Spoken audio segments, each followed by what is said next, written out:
আমার নাম হলো বীরদা দেববর্মা।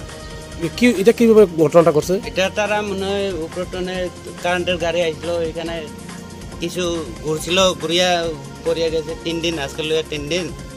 হ্যাঁ, আমার ছোট ছেলে ঘরে আছে, ঘরে থাকার পরে অবস্থায় গাড়িটা অ্যাক্সিডেন্ট হইয়া তারা কইছে একবার 25,000 একবার 10,000 হ্যাঁ দিয়া সারিয়া আমরা মানে 3 দিন পুলিশ পাঠাইছে, ওইরকম করিয়া রয়েছে। আমরা এখন দেখো আমিও ঘুমাইবার জায়গা নাই, মাছে করে করে ঘুমাইতেছে খাইতেছে সব করে, তো একদিন খাওয়াই না। তো আপনি কি করেন?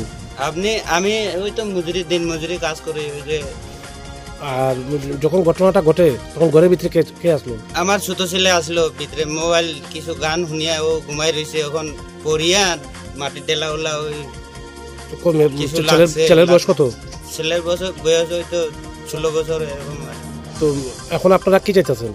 আমি তো চাইতেছি ওই তো ঘর একটা দেওয়ার লাগিয়ে আমি একটা চাইতেছি, তারা মানে না, তারা 3 দিন হইয়া তারা খালি বাগিয়া বাগিয়া যায়।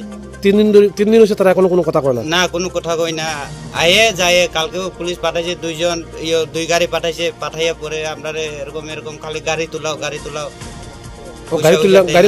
নিতে কইতাছে। এটা কিসের গাড়ি?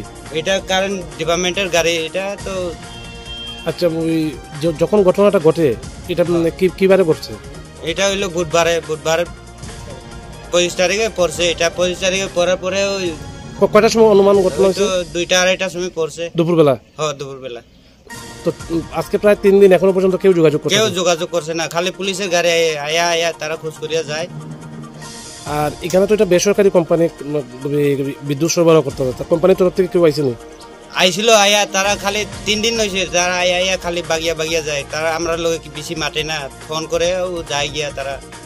এখন আপনি পরিবার নিয়ে কই থাকেন আপনারা? ওই তো মানুষের ঘরে থাকতেছে।